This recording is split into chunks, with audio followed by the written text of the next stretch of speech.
all know what time it is because once again it's on. It's time to play some toss. Welcome, everyone, to episode 81. That's right, Mamba Proud, episode 81 of the Tristain Sports Show Toss. It is your main man, T-Squared, Tristan Thomas. Thank you all so very much for joining us. What do we have on tap this week? The Bucks, they're still making their way to the playoffs.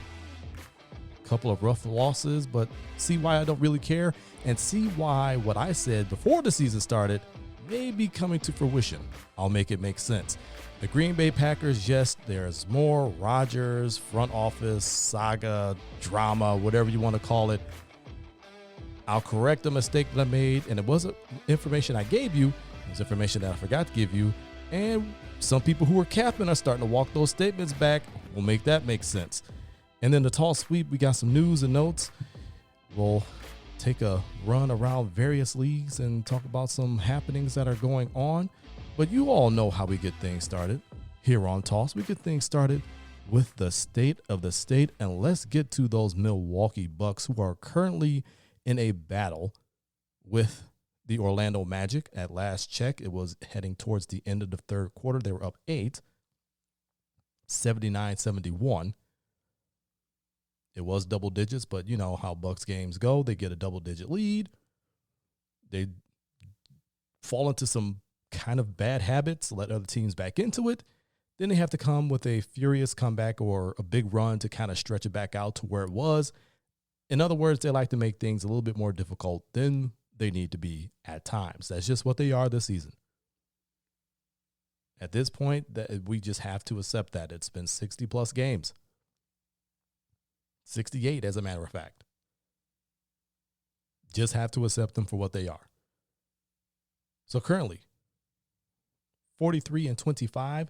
That's not counting tonight's action. Their 25th loss came on Monday night to the Spurs. It was an ugly loss, 146-125. Nothing good to say about that. I mean, you just take your whooping and you move on to the next one. And luckily, the next one was the following night, which is Tuesday night, as we sit here and record this program. Third in the Eastern Conference, a whole game behind the Brooklyn Nets. Honestly, right now, I don't care if they get the 2 seed. I don't care if they get the 3 seed. They're not running down the Sixers. That's just not going to happen. So they're not getting the 1 seed. And I don't really care because the 1 seed hasn't done them a lot of good the past 2 seasons. The 1 seed does not save you from playoff failure. It does not save you from playoff disaster. And that's what they've had. They made it to the Eastern Conference Finals in Budenholzer's first year. They made it to the semifinals in his second season. And now, here we are, year 3, where you're supposed to take that leap. And not only are they not number 1 in the Eastern Conference, and again, and we've said this on this program ad nauseum, the whole roster overturned, the shortened off season, the fact that there was no preseason at all. You sprinkle in some injuries. Guys haven't really been on the court consistently, especially at the offset of the season. Hadn't really played together a whole lot. You make more transactions and trades and signings, during the season. It's going to take a while for this team to gel, but ultimately, I think this team is a team that's better suited for postseason than were the first 2 teams that Mike Budenholzer coached here in Milwaukee. They had a lot of regular season success. It was dominance. But a lot of those teams that you face in the regular season, you're not going to face in postseason. You're not going to face the Orlandos of the world. You're not going to face the Sacramentos of the world.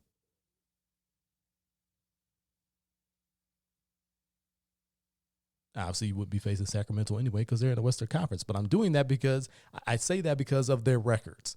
They're not exactly the best. So you're not going to be facing those kinds of teams necessarily when it comes playoff time. Now, we know the Eastern Conference is typically weaker than the Western Conference. We know this. As long as I've been alive, it's pretty much been that way. But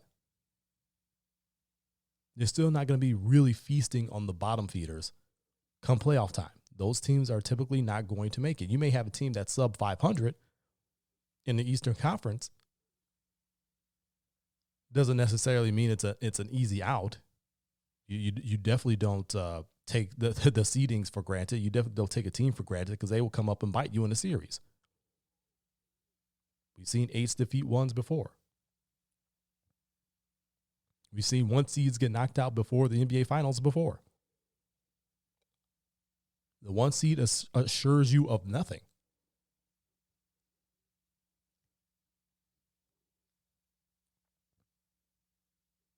I wasn't really mad about that loss on Monday night to the Spurs. Greg Popovich, look, he just continues to find a way.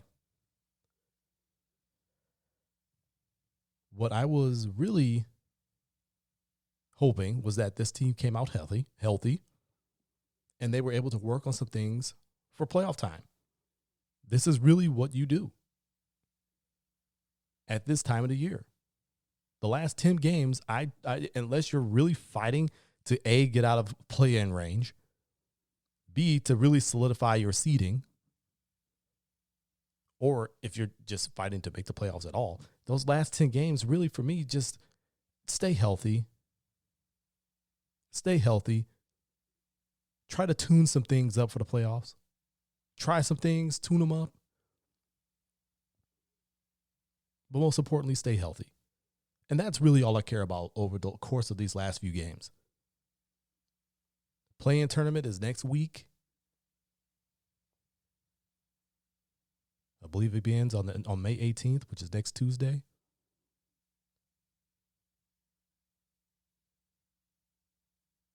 Just want these guys to stay healthy. Start tuning some things up. Guys in a shooting slump, get them hot. Give them some time. Now, I said in the rundown that something I predicted and have said and am on the record. You go back and listen to past episodes and see that I'm on the record of saying this. That Mike Budenholzer's future would be attached to what this team does come playoff time this season. And I gave 2 scenarios. I said, if he fails to take this team to the playoffs, he'll be gone. With this amount of talent, the biggest roster turnover that we've seen here, you don't make the playoffs with this roster, with the 2-time MVP, you're done. There's no way you survive that. But I also made another prediction, and I said that, hey, if he did not make a good playoff run, meaning he's probably at least got to make conference finals, then that seat's going to get warm. And I would not be surprised if I saw a change. Now, I didn't say that there would be a change if the Milwaukee Bucks didn't make the NBA Finals. Never on the record saying that, but what I did say was that seat's going to be a little bit hot. It's going to be a little bit hot because you went through playoff wars. Again, you made the Eastern Conference Finals in your first season. You lost that in heartbreaking fashion. You had your opportunities. You could not take advantage of them. You lost to the eventual NBA champion Toronto Raptors. Okay. You can kind of live with that, as heartbreaking as it is. Then you're the best team in all the NBA again, just rolling through the regular season. And then the pandemic, COVID hits, NBA shuts down. Now you're in a bubble environment.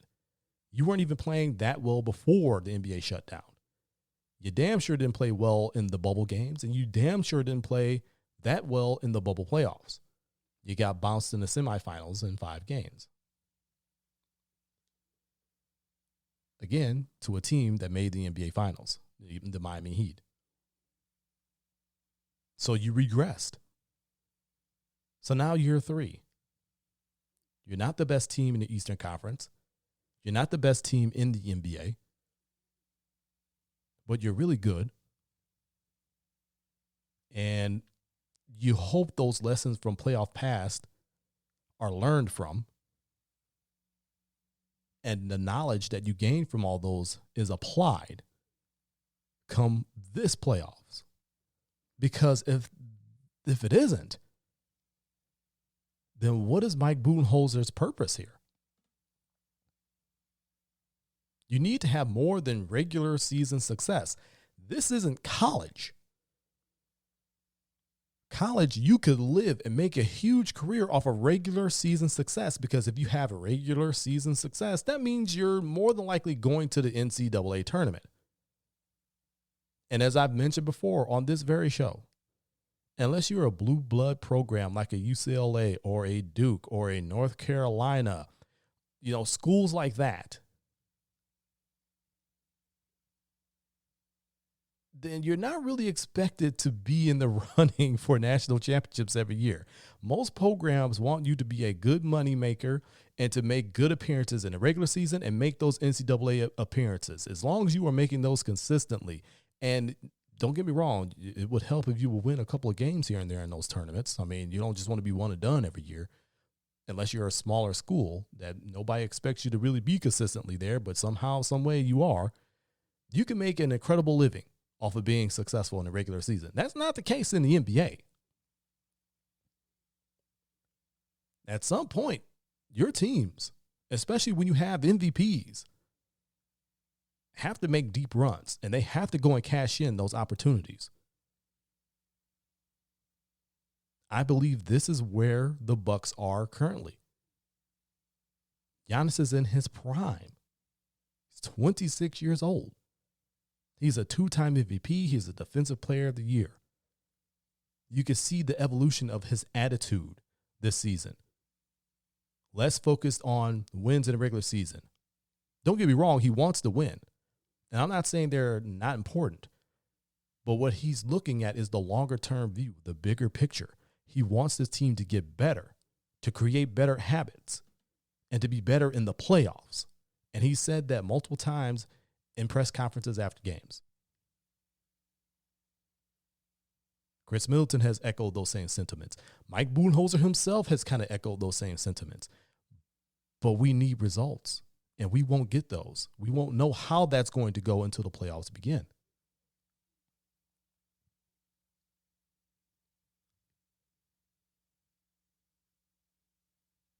But if all you can do is get regular season success with a two-time MVP, a generational talent, and I think we could put him in that category, a once-in-a-generation type talent, such as Giannis, and you surrounded him with probably the best roster he's had. If you regress from a semifinals appearance, if you can't get past the semifinals, if you lose the conference finals in heartbreaking fashion, what are you doing here? How many times are you going to knock on the door and not even walk up to it at all? I'm not saying this to poo-poo on Mike Budenholzer, but if the reports are really reflecting everything I've already said long ago. He had to make good on the lessons from playoffs past. He has to be able to make adjustments. He has to be able to make them sooner. And I think he's done a little bit better of a job of that during the regular season. But again, the playoffs are a completely different animal. He has to show that he's gained that knowledge and he can apply it. The players, they have to go out there and execute. The bench still worries me. But again, we can get in all of that in a playoff preview.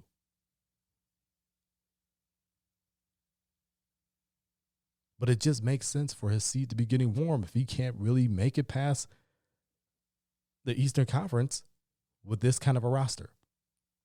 We know Brooklyn is good. We know Philly is good. The Knicks are a surprise, but they play hard. Beat a really good Clippers team on Sunday. Happy Mother's Day to all the mamas out there.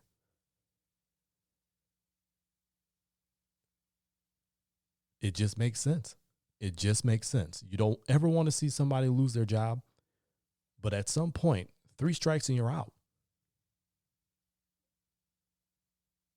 At some point, you have to get someone in here who's going to be able to make those adjustments and be better than the coach on the other side, who is not going to continuously make the same mistakes that they've made in the past and not recognize them. And then not do something about it. And that's the boat that we're in with Mike Budenholzer and the Bucks right now. We are not going to know if those lessons were learned until the playoffs begin. And that's really what everybody's clamoring for. That's really what everybody's waiting for. All teams will be in action on Sunday. Early games, actually, to close out the season, the regular season. Play-in tournament begins on Tuesday. Bucks will be resting, as will the rest of the Eastern Conference. -7 through 10. Fired up to see that. Wonder who's going to make those tournaments and how those matchups are going to shake out. There's still a lot to be decided. But I'm really, really chomping at the bit for some playoff basketball from the Bucks to see what they have learned from playoff failures past. That seat might be getting warm if Mike Budenholzer hasn't shown that it doesn't show that he's learned from those mistakes of playoff past. So it's really going to be interesting to see that. Continuing here on Toss, State of the State. Let's go to Green Bay. Let's talk Green Bay Packers. And yes, there is still drama to be had between Rodgers and the front office. Now, it's been reported that there's been some conversation over that extension that the Packers did offer Aaron Rodgers. Now, some reports will say, well,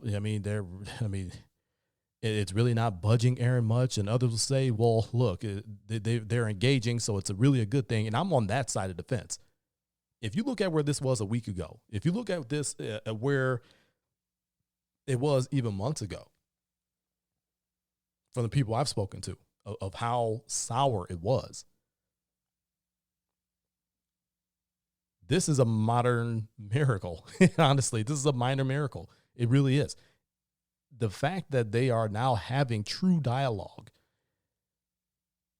I believe in good faith, is a step in the right direction. But there's still a long way to go. Let me put it to you that way. There's still a long way to go. I mentioned in the rundown at the beginning of the show that I had to correct an error from last week that I made. And it wasn't from information that I gave you, because the information that I gave you was good. It was information that I forgot to give the folks. I didn't explain what really brought all this on. I explained how the Jordan Love pick really kind of miffed Aaron Rodgers, but it wasn't really the biggest impetus of the I don't want to say divide, but the problem. I guess we can let's boil it down to that. The real issue here. Packers are cash strapped. They really have no cap to work under. They've been restructuring a lot of contracts. They restructured Bakhtiari's contract. They restructured Zadarius Smith's contract. They restructured Preston Smith's contract. A lot of contract restructures have gone down in order to sign your free agents, like an Aaron Jones, like bringing back a Kevin King, on a 1-year deal.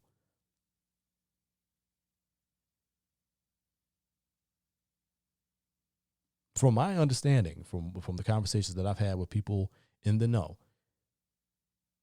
the beef was really Rodgers wanted to commit to the Packers long term. He saw the money that was being thrown at other quarterbacks. He knew he was not going to get Patrick Mahomes money. He knew he was not going to get a $500 million contract at this point in his career. That was just not going to happen. He knew that. He saw Deshaun Watson's extension. He sees all these guys getting extended. He saw Russell Wilson's money. He saw all these contracts. He feels that he's outperformed his contract.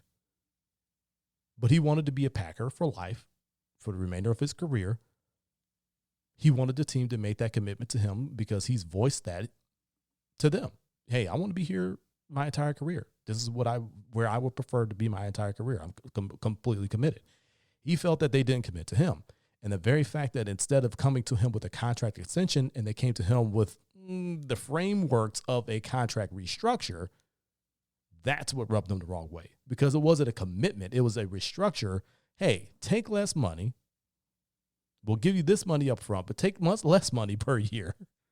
Let's restructure this. Let's not extend it so you're a Packer for life. Let's keep it the same terms, but move this money around here and this money around here. Let's not commit to you any longer term. Let's do this instead. And he felt that was a sign of disloyalty. He's shown them all the loyalty in the world, but now the franchise is not showing him any type of loyalty. And this is still playing tremendous football. He's still playing tremendous football. It's like I've said, and it's like he said himself on Pat McAfee's show. It's like I said here on this program. His worst years are a quarterback's career best years. He's still out there playing fantastic football. And now he's just come off of another MVP season. One game short of getting the Packers to the Super Bowl.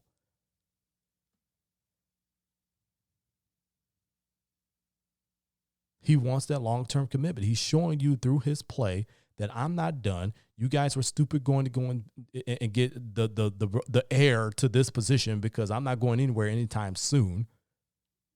But I understand you guys are going to think about that because I don't know I'm going to hang them up, but I just know that right now I feel good. But I'm also telling you that I'm not going anywhere anytime soon. I still have this fire, this competitiveness in me. I am committed long-term to you guys. I want you guys to make that same commitment to me because I'm out there on the field and I'm showing you this. I've said this before. I'm also showing you this.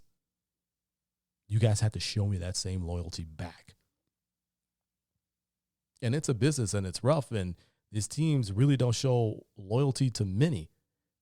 And with free agency and too much control and team hands at times, it almost feels as if loyalty isn't really shown at all. But a superstar of that caliber, you have to, again, as I said last week, massage that relationship. Superstars get treated a different way than anyone else. It just is. That's the way it is. They are the money makers. They are who put butts in seats. So you got to treat them a little bit differently. And they're coming to you and saying, hey, look, I'm committed long term. Well, you say we just do a contract extension. I want to be here for the rest of my career. I want to be here for life. I'm a damn 3-time MVP.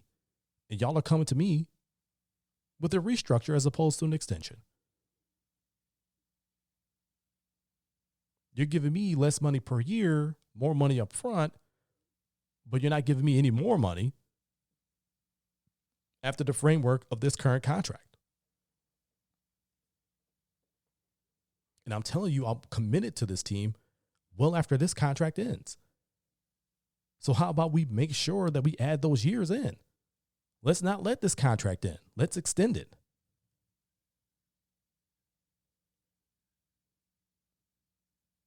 From all the people that I've spoken to, that seems to be what really miffed them. Now, again, you're getting various reports. And I've said it before, nobody outside of 1265 really knows. And I've worked really hard to talk to multiple people. And that's really the common thread. Restructure versus extension was the big problem.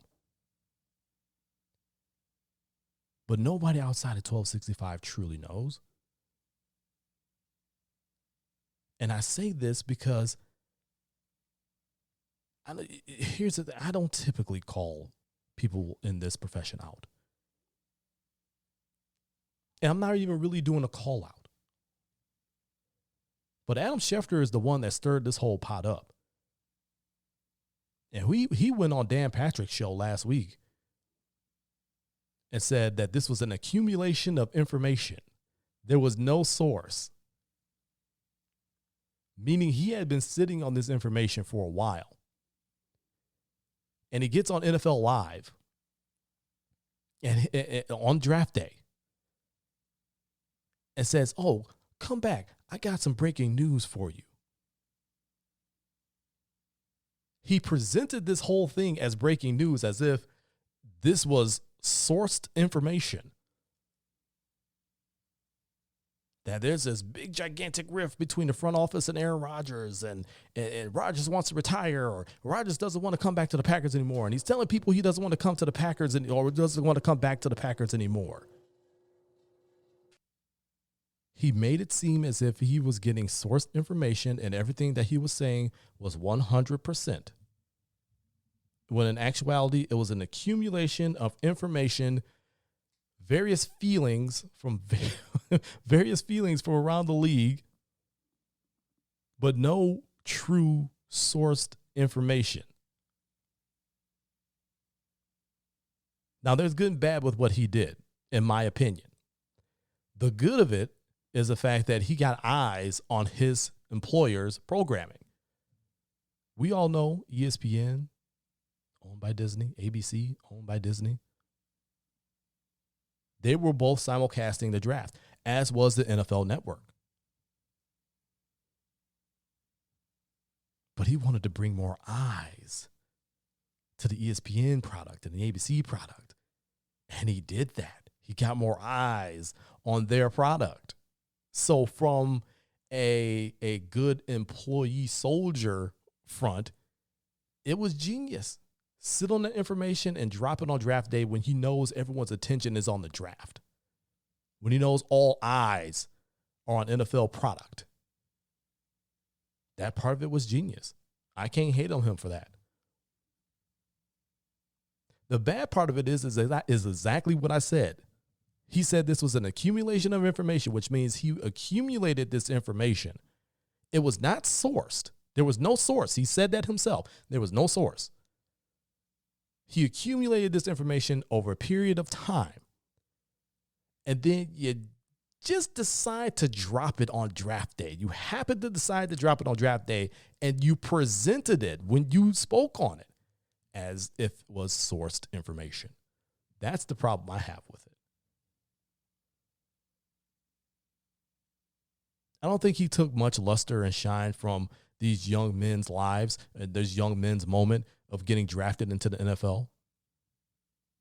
I don't think this whole situation overshadowed that. I really don't. But I do think it was kind of grimy that he decided to sit on it and drop it on that day. But again, from getting eyes on your employer's product, that it's a genius move. But why present it as if it was sourced information just to come out a week later and say, oh, it wasn't sourced information? It was an accumulation of information. Come on, man. Come on.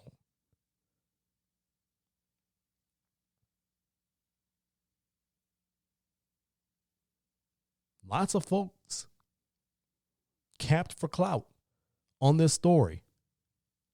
And a lot of people are walking it back. Even Schefter walked it back a little bit on Dan Patrick's show when he said it wasn't sourced information. There was no source. It was an accumulation of information. I said on this very show, y'all, don't believe every report you hear. There's a lot of people capping for attention. There's a lot of people capping for clout. And here's a prime example.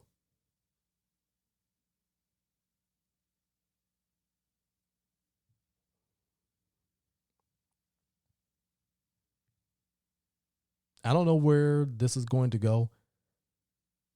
Do I feel that Rodgers will be back? Yes, I do feel that Rodgers will be back.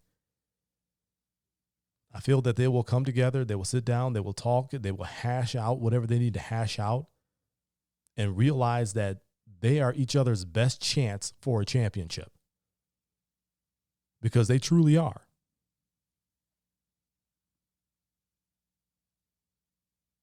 Bury that hatchet. After you work through your feelings, be humans about it. I feel this way. I feel this way. Well, we're sorry. Hey, you know what? I accept. And you move forward. and you go after a Lombardi. But to the folks that's capping, I'm going to tell you again, like I told you last week, if you're outside of 1265, you don't know a damn thing. Nothing. Nada. Let's run the toss sweep.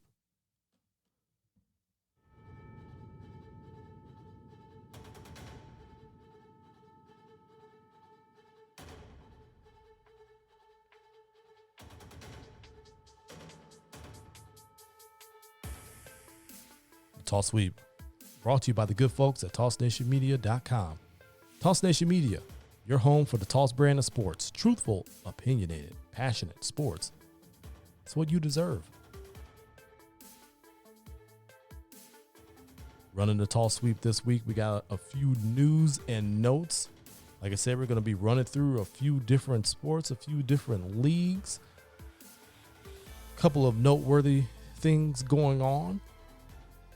Felt the need to talk about them so you're a little bit more well-informed, because after all, that I think that is what you come here for, and I try to do my best to make you a little bit better informed about what's going on in world sports everywhere.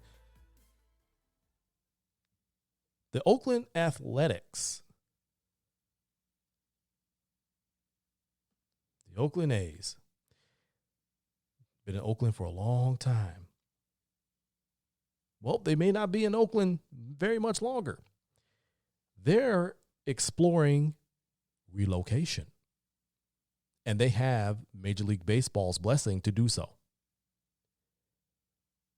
All of this because local government has not greenlit their new stadium proposal, which has been a limbo for years now.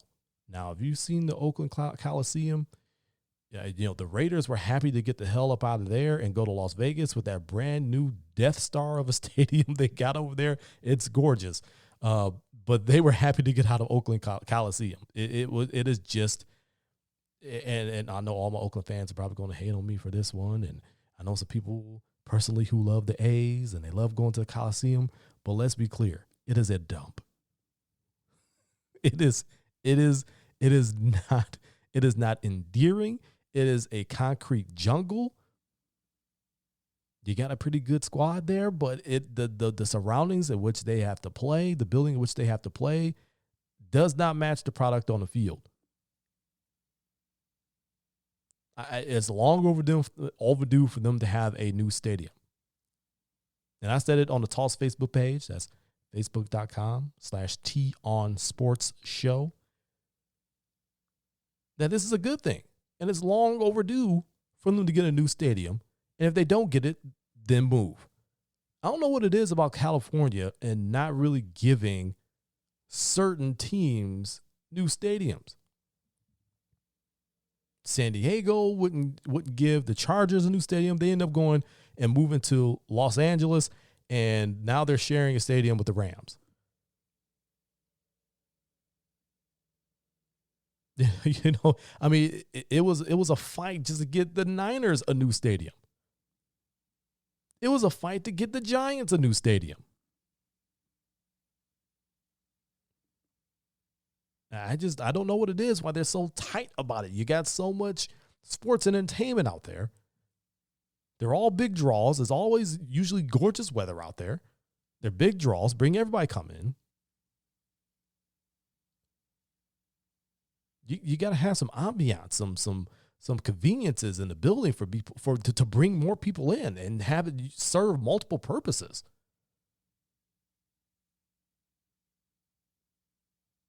So if they move, that's Oakland's fault. That's the local government's fault.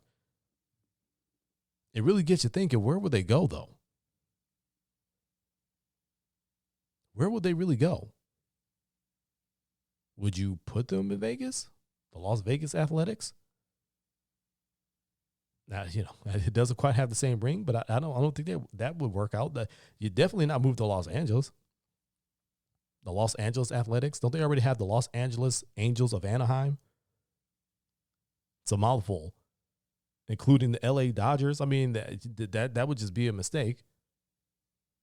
where would they go?